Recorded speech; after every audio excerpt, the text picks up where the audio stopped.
Good day, everyone. This is Akeem of Sami Arts.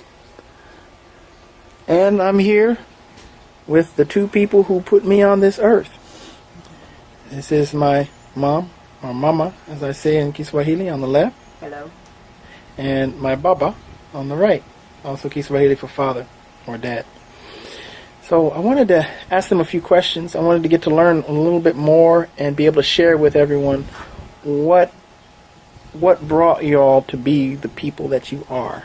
And I'd like to start with everyone's beginning. Let me go ahead and start with mom or mama.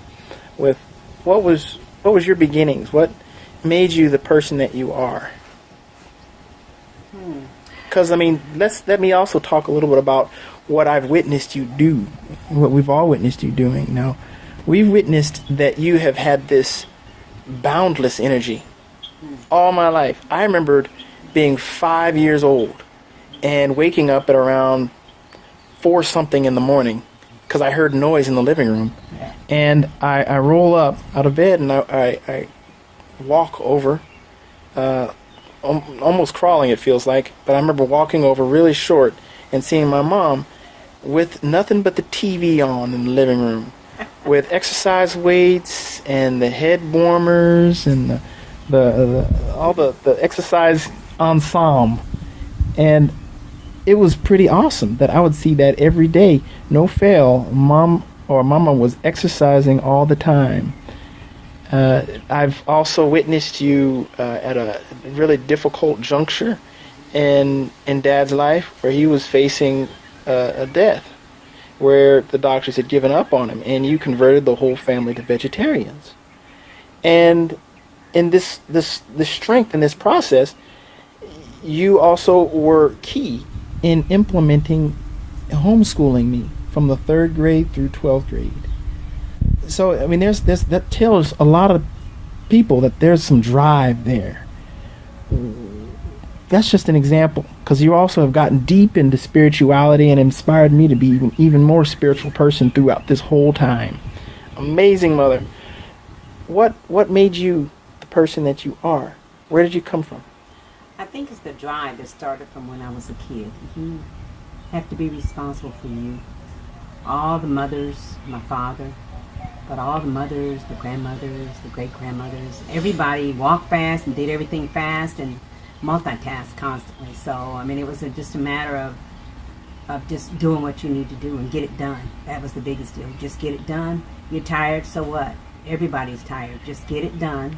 And then after it's done, then you can go get done what you need to do. So I think it's a matter of just me doing what I needed to do. I always loved to do what I needed to do. I loved to go to school. So it was just me being me. I got it from my mother, my grandmother, my great-grandmother. I knew them all. I knew all my grandparents. And all the mothers were that way. My dad was that way. So you always constantly, it's kind of like school. Life is school. You're constantly moving, shaking, going, learning new things. Learn something new every single day, no matter what you do. Wow. And with this process, I noticed that I'm wondering if it had something to do with the environment that Grandma Charlotte created, because she was ever enterprising. She was a business owner, entrepreneur. Yes. Her mind was going constantly like that too. Yes. I got it from her. She was working 2 jobs and going to night school and taking care of 3 kids. So wow. Yeah, that came from the mothers. And you're the youngest kid, right? I'm the youngest of 6, yes. And weren't you always like, what was your participation when she would pick cotton? Oh, I remember that. I can't remember what age I was. I'm thinking 3, 4, maybe 5, around that age. But Mom would have a what we call croaker sack or burlap sack on each arm, and she had big long white croaker sacks. Yeah, and you were 3, 4, 5. You said 3, 4, 5 years old. Do you want me to start over? No, that's fine. 3, 4, 5 years old I was, and Mom had all of us girls, the other 2 sisters. We were all out there with our little kitty sacks, and we pulled cotton as well. And I got tired. I remember me getting tired and sleepy, so I'd lay on the back of her one of her sacks that she was pulling, and I remember falling asleep with her pulling the sack, and pulling the cotton and putting it in there. And I remember when I got on the sack was the cotton. The cotton was coming up through the sack, and I could feel it, but I fell asleep on it, and she kept pulling and pulling. Every time she'd had 2 rows and going back and forth. Wow, 2 rows simultaneously. She had 2 rows, and she had a big old, I guess it's a 10-foot bag, 10 or 12 foot, 16-foot bag. Wow. And she would fill those up, and I would sleep, and I remember I woke up. She had my little bag on there. I woke up, and we were going to the weigh station to weigh the cotton, so we can get some money. So yeah. Wow, and so with this this enterprising like energy, she also carried it over into other business ventures. I think she also did like washing, and she also worked with Big Mama, right, which is her mother. Yes, yes. And this is in Western Oklahoma, Weatherford, Oklahoma. Weatherford, Oklahoma. Big Mom was in California, Sacramento, California. So since '58. But yeah, I'm trying to think of what else she did. She owned in Clinton, a city 15 miles from us. She owned we called it back then a juke joint. It was a place where young kids go there, and she'd cook, and she had somebody else to help her cook, and you could dance and all of that. It was just young kids in there. Wow. So that was fun. She had that. Now one thing I do remember as well with Grandma Henry, going back from Mom, going to Grandma Henry. Grandma Henry was my mother's mother, and she was Charlotte too, Charlotte Henry, and she actually used to make wine, chalk. They call it chalk wine. She used to make it right there in her kitchen. I remember drinking it, drinking a little bit of it. So yeah, she used to make it and sell it. Huh. Wow. So is that kind of like the moonshine era? That's correct. It was, yes. Moonshine era drink called chalk wine. Interesting. And so she's enterprising, and she always had this mentality of you're always doing some sort of service or some sort of product or offering some sort of skill to offer for money. So she was always an entrepreneur. Yes. Did she ever work for anyone else? Or was she always working for herself with clients? No, she went to night school for nursing. So she used to do nursing. She used to be a maid. So yeah, she worked for other people. Wow. And that's the same with Big Mama too, right? Yes, Big Mama was a maid all of her life, and she had 2 or 3 different people that she worked for in Sacramento, California. Wow, and you got a chance to work with her in some of these places too. Yes, right? I did. I went to one particular place. I remember the girls. There was 2 young ladies there, Blythe and I can't remember the other girl's name. And their parents were professors. And Big Mama would go there and clean up, and I'd help her clean up when I go there during the summers. I'd help her clean up, and we'd eat, and then we'd come on home. And one time we went there, and the professor that she worked for owned a stagecoach.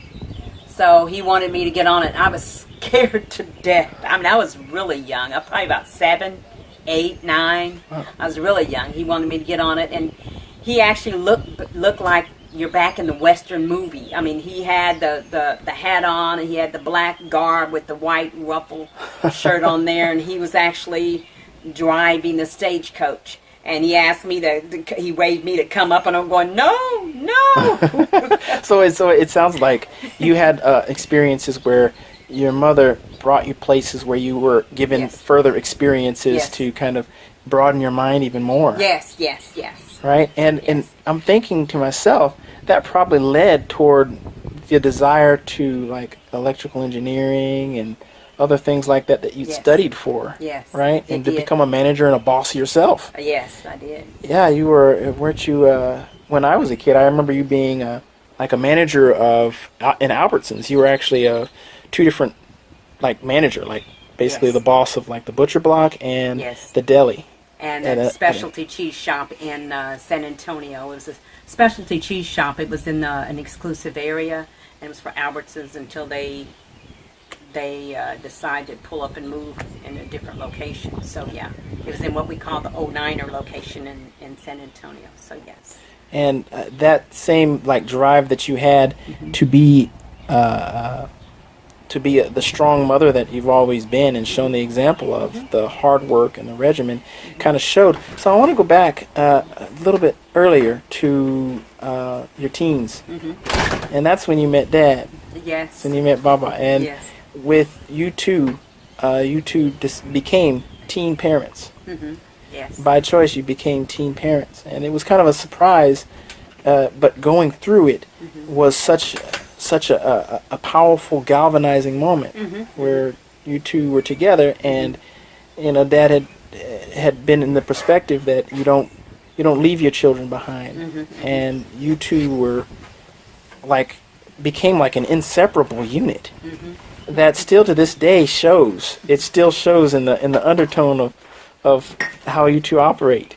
To this day, even with no kids in the house, you two operate like a unit. Yes. And even when you get grandkids coming over, you guys kick right back into the parenting mode, but not sub-parenting mode, because you've always been really respectful of your kids' boundaries, all three of your kids. And I wanted to ask also, what inspired you to be such a strong, foundational person with three kids? Because the first kid you had at 16 is a teen parent. You were in high school. You could have dropped out of school, but instead you graduated straight A's. Straight A's, completely graduated, had a child in high school, and had gone on to electrical engineering school. You had done secretarial work. Still to this day, you can probably still out-type me. I think it's standard 130 words a minute or something like that. I was like, God, 130 words a minute, just that energy. And in that same exercise drive, because you and I used to do yoga when we were homeschooling. And it was really awesome. You and I would learn how to read food labels together. And you converted our entire family to vegetarians, so you taught me what vegetarianism is, and you taught me about how you could, as a vegetarian, how it carries through in all aspects of your life, holistically. It's not just the way you eat, it's a way of life. Yes. It's a way of living. Yes. And it was rather extreme. The way you would teach things taught a person to be completely immersed in what it is that they're learning from you. So for me, school was life.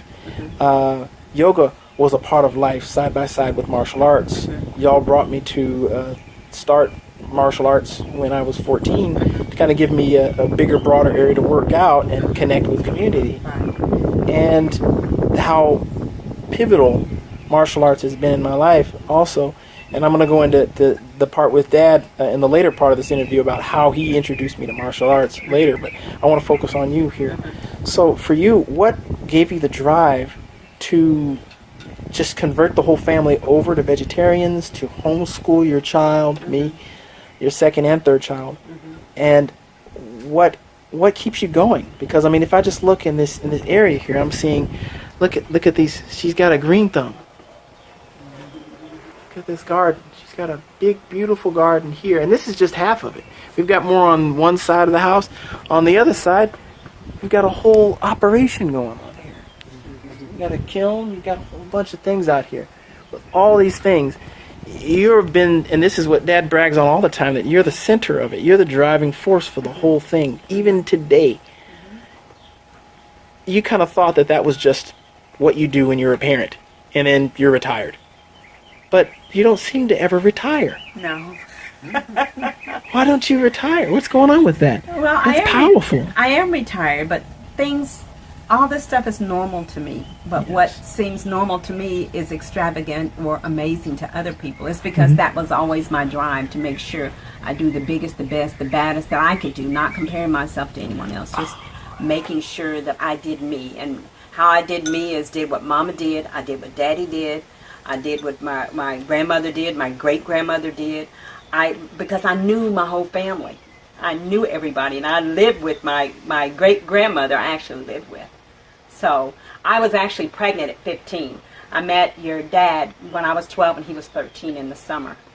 And we got together, and we've been back and forth, and this is our third marriage. So we're in here again to stay this time.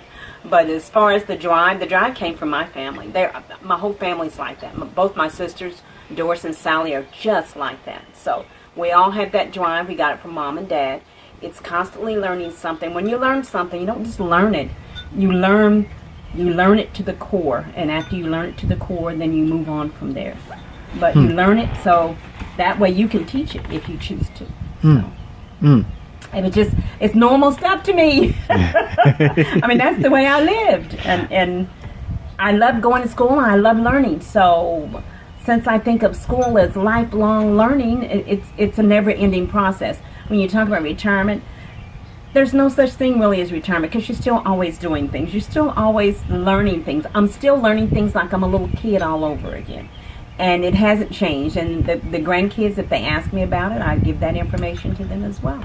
So I tell them now everything I did back then was antiquated as opposed to now with the new technology. But I teach them the old way of doing things. And then that way, in case some technology goes down, they know the old way of doing it. They still know how to do it regardless. They can still survive. So. Yes. And even today, you are approaching your 60th year. Yes.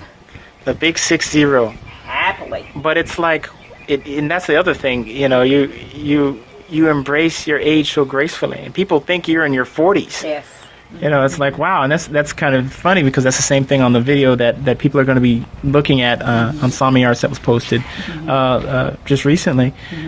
Granny was also a person that keeps going.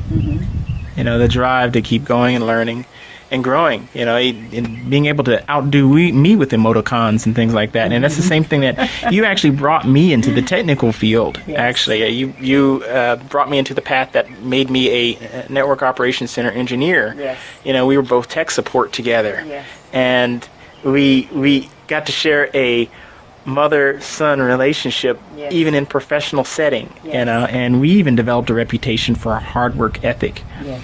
And we had a strong reputation for people who strived to do their absolute best. Yes. Not trying to play a system, but doing what we do to our fullest and to our best, whether it be someone asking us to do something or something that we initiated ourselves. Usually you would always be the self-initiator. Yes.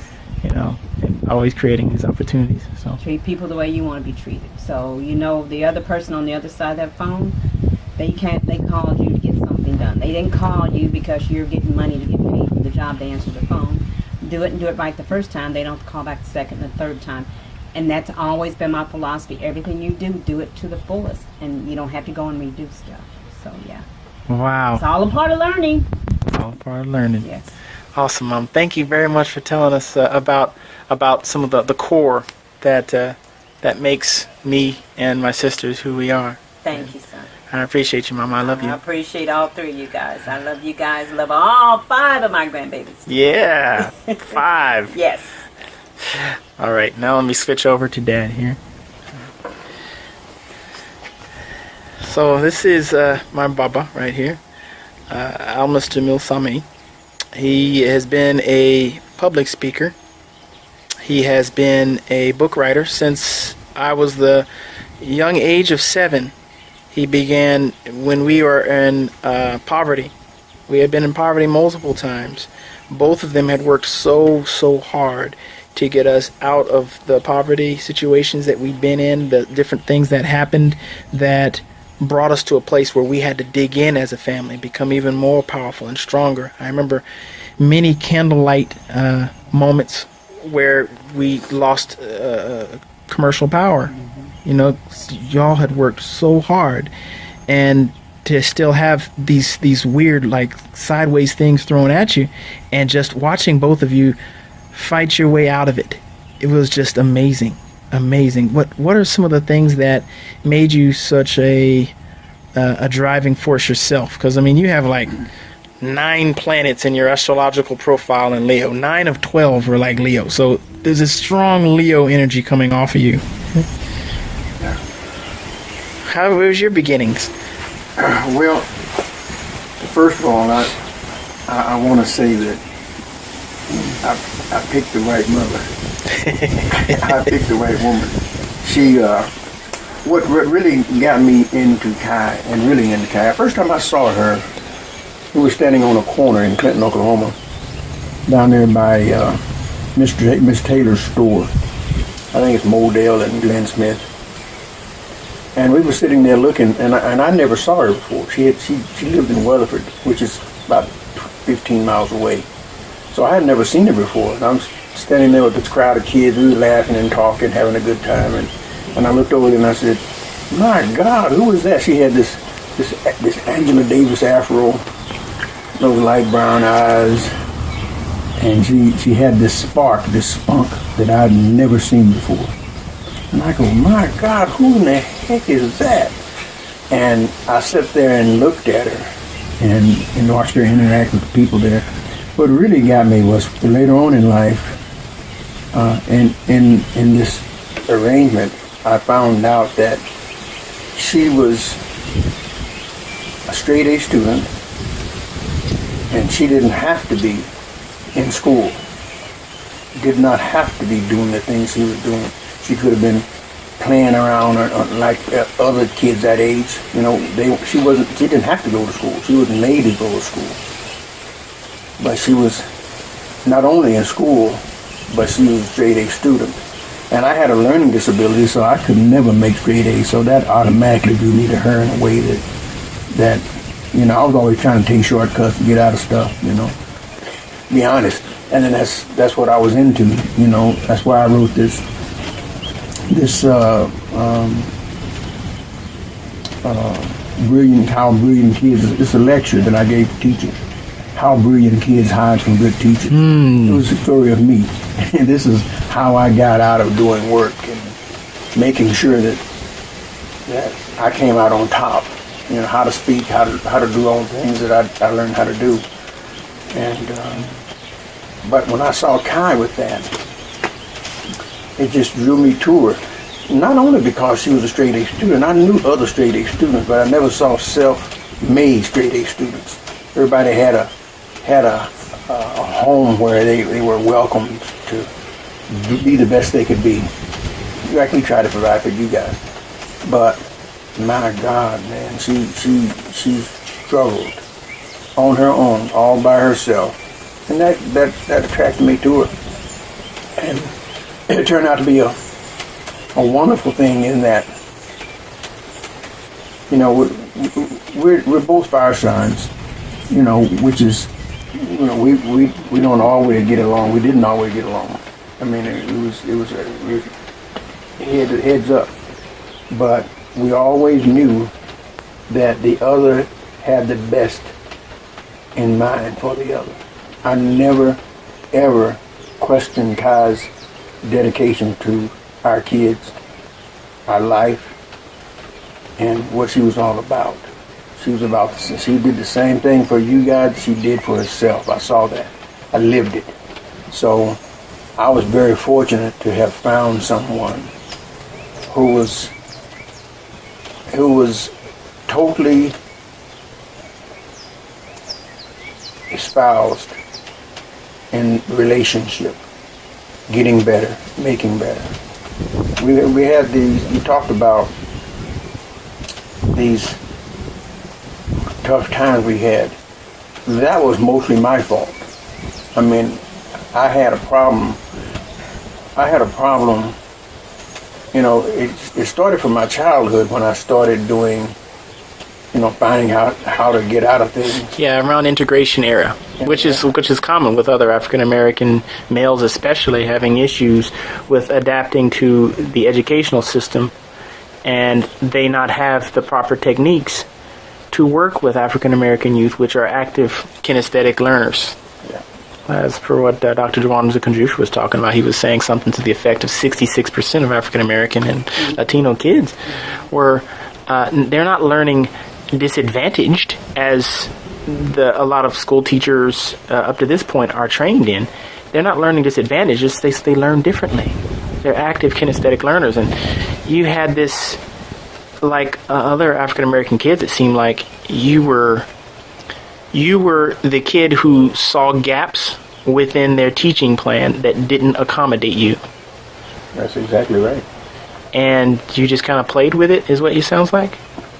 Yes, and I I learned, when I later on in life I became a copious reader, and I learned a lot of stuff. What's so good about it is that had I gone to college and took a course on how to do this or how to do that, they would have had a curriculum in place for me, and I would have followed a straight and narrow line.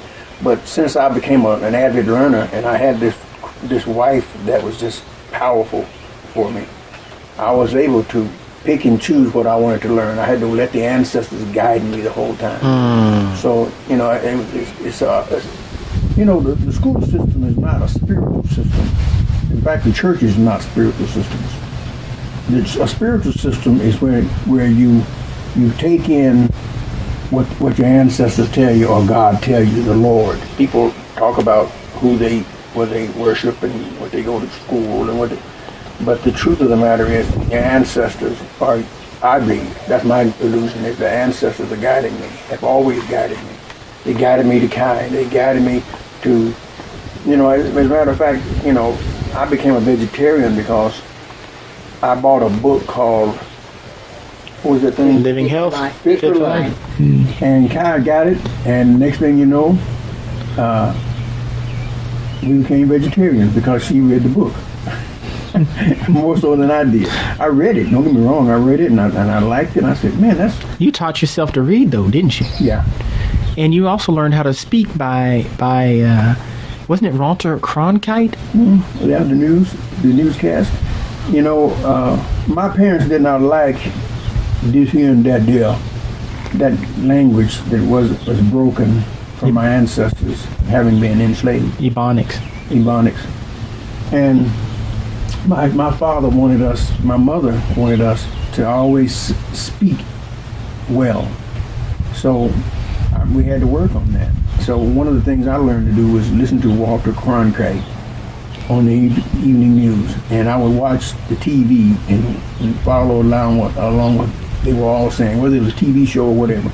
And I would do that, and I learned how to speak well like that. And it just turned out to be a beautiful thing. It's like the ancestors always told me what to do, when to do, how to do, because I didn't have a brain power, so to speak. All I had was God power. I had that kind of power that you get from God. You kind of get from the ancestors. Whatever your illusion is, how you get what God is all about. I had access to that, and everything just kind of always turned out all right. It's amazing how, as I look over my life, there was always something there for me to hang on to trust. And it was always God. I'm a spiritual person now, very much so. Yes. Now, did poverty make you all more spiritual? I would say poverty brought us closer together and made us stronger as a family. It made us, we focus more, instead of our relationship, we focus more on you guys.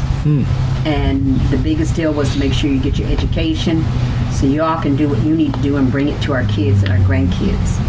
So bring it to your kids and your grandkids. So I think poverty just made us stronger. We were already strong. It just made us stronger, and it brought us closer and closer together. Because, see, I've experienced that when I was younger, where I had to do things myself. Mom was always working, and then I got pregnant young, but I still needed to get my education and everything done. So that brought back in that same sense that, hey, you still have to learn no matter what you're going through. You may not have a home, you may be homeless, but you still need to learn.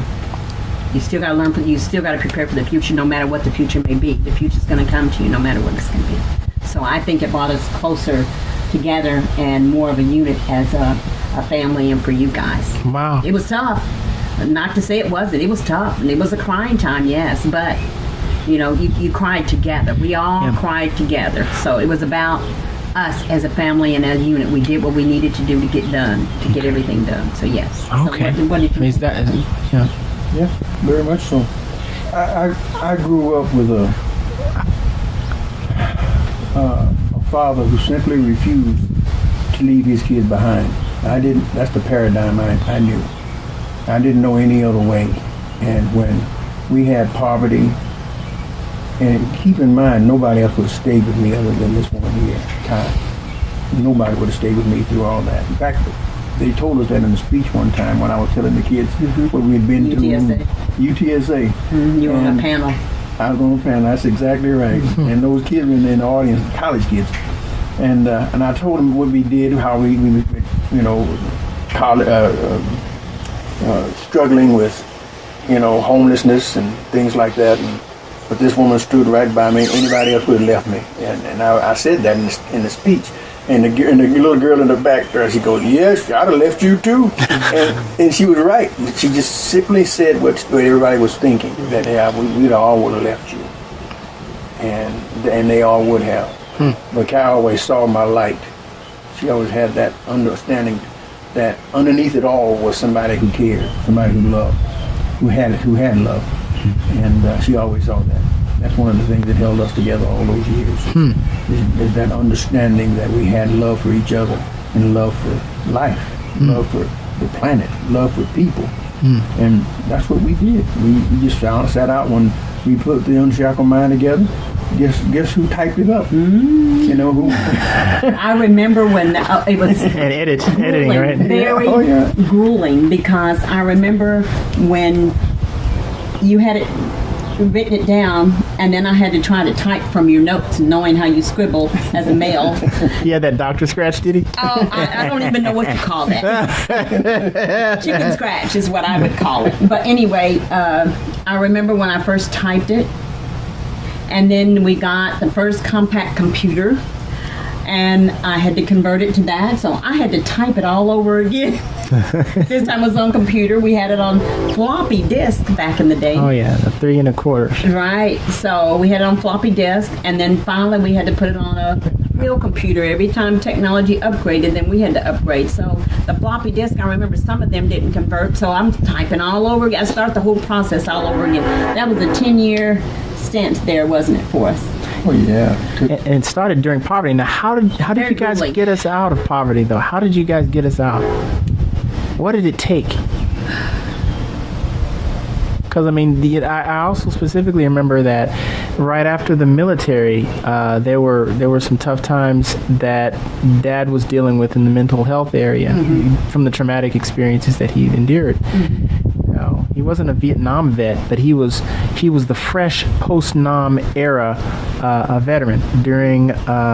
It was the beginning of peacetime, but it was also during the beginning of the Reaganomics era. It was during a time that there was an opportunity to make a little bit more money. It was the post-Carter, beginning Reagan era when he did his time, and he had done his time and done some important assignments in the Air Force, and he also had learned how to write in that moment.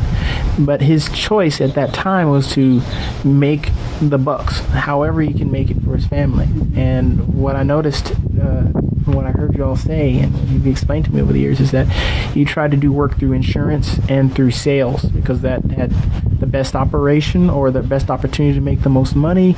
And, well, you, I guess, combined it with Dad's natural charisma that exudes off him. I'm sure everyone sees his natural charisma. And so sales and security seem to go hand in hand, but it took you a few years to figure out that sales and security was where you were before having health issues. So it there seemed to be this drive, and you had it like kind of pulled out from under your feet.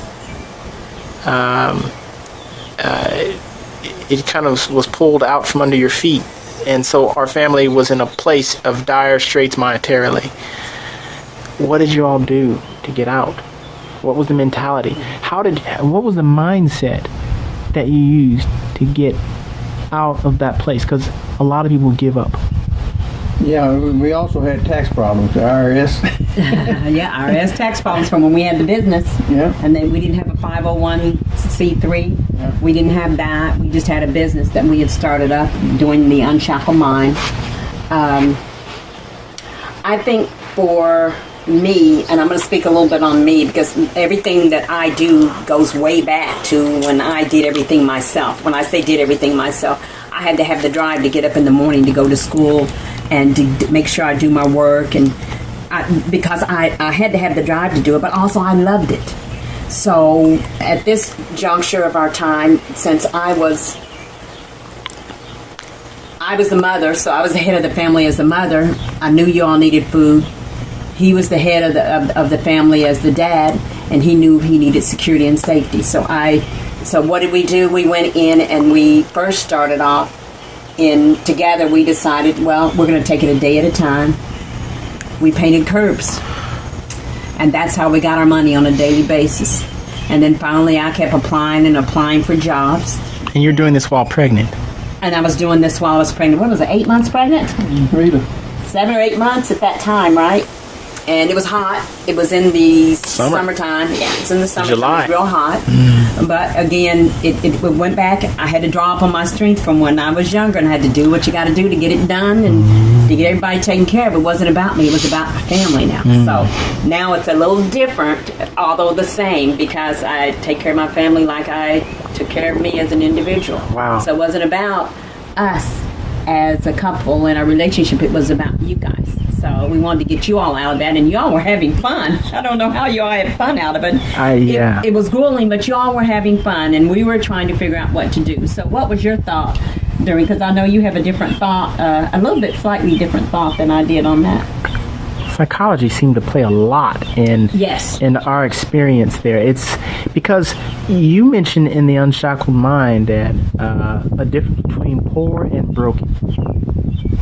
Highlight that for us and explain how y'all got out of poverty with this. Well, we always stressed how important it was to do the best, be the best person you can be. And, a lot of stuff that Tony Robbins talks about, those self-help books that I was really into. And we stressed that, how important it was to know that there's always somewhere up. There's always, and I noticed when we were just on the verge of homelessness one time back in the 80s, and this is why I got the notion to write the Unshackled Mind book, is that I saw that what we were doing was beneficial to you guys. You guys, you felt the pain of the world, but you also knew that there's a better way. There's something inside of you that was there to take you higher, no matter what. And the kids would come to you guys and ask for advice. Kids on our street whose parents were, middle class parents, and they didn't have the power problems that we had. But shoot, man, those kids would come to you guys and ask questions, and you guys would help them out. You were motivating kids that are in your age group. And I said, my God, I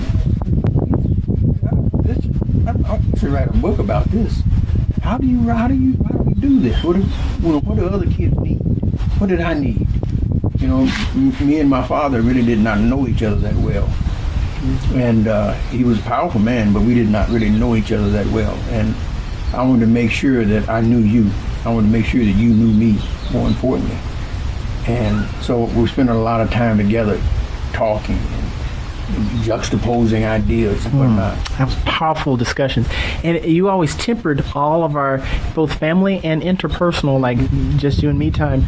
It was always tempered with laughter. Yeah. There was always this cadence that you had where you'd say something a certain kind of way. And it was hilarious. We'd bust out laughing, and we'd laugh for hours. Even in the middle of poverty, we'd even be in candlelight playing Monopoly because the lights are turned off. But we're not thinking about that the lights were turned off. We were thinking about, I'm having fun with my mom and dad right now. And we were just playing, and y'all were really good at, your internal strength had to be such that you didn't dwell on the pain of what you didn't get, but you were thinking about what you had. And what you had was so powerful. You had family, and not just people and mouths to feed, because you've heard that before. I've got 3 mouths to feed. Never heard that mentality from either of you. Never heard that I got 3 mouths to feed. I got a family, and I love my family. I'm with my family. And that always was always present in the mentality. Even in the times where it was difficult, where you felt like there were some details, like for instance, I had some issues at homeschool at one particular time. You taught me how to write. And in the process of learning how to write, I had my own, like, it was a weakness for me. Math was easier, but writing was hard for me. And you made it so easy with the mentality that you had, and you were so patient with me through the whole process. It was amazing seeing the level of patience that both of you executed as my principals. You know, I think of both of you as my principals. There's no principal and a vice principal. Both of you are principals in my school. And, you know, you both empowered me to do for myself. You both empowered me to do my very best. You empowered me to always ask the question, am I doing the best that I can do here? And those are things that, thanks to y'all, I got to carry it on to the next generation. And let me tell you something, a secret. And I talk to people, parents like this all the time, is that engage your children, love your children, Yes. and they will give you more than you can possibly imagine in return. Wow. And I remember times when I was sick with liver disease. Hepatitis C at first time, right? Yeah, and I was sitting. I threw up in the bathroom, the master bathroom. I threw up, and I got the runs at the same time. So I had to clean up my runs, and I had to clean up that toilet stool in there because I just threw up all over the place. And I said, my God, take me. You know, I'm ready to go. But I sat there and cleaned up as best I could, that bathroom, and I crawled out. I was on my hands and knees because that's where I was, you know. And so I crawled over there to the bed, and I remember laying my head on the bed and letting that cool air blow, and felt that the cool air of my tears as they hit the mattress, and I just lay there for a while.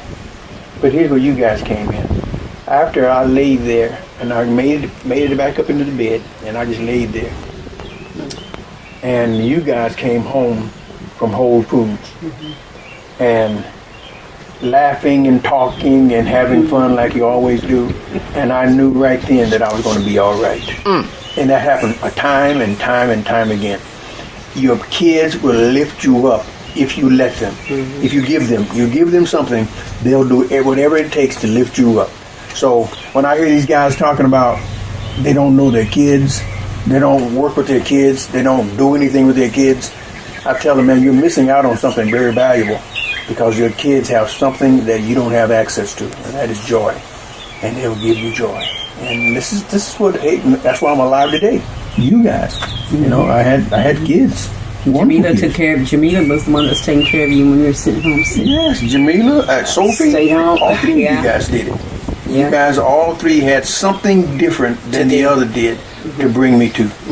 You know, so I was always able to say, man, these kids, these guys, I got the best kids. I loved you all, and that's what kept me alive. So it became a point of, it was about family. Finances were important, extremely important. We didn't have the finances, so we had to pull together as a family. So that was really important. Wow. Pull together as a family. We had love. All we could give was love. We didn't have money to give, so all we could give was love. Wow, and that's exactly what y'all did. Yeah. Thank y'all very much for doing all that you've done, and you know, I hope everyone enjoyed this interview. This is something that could be applicable in all families. All families have to face this. Everyone has tough times, and everyone's got those opportunities to transmute those tough times into times of closeness and a deeper specialness for your family, and best of all, your spirit and yourself, to help the rest of the world. Thank you all, and have a great day.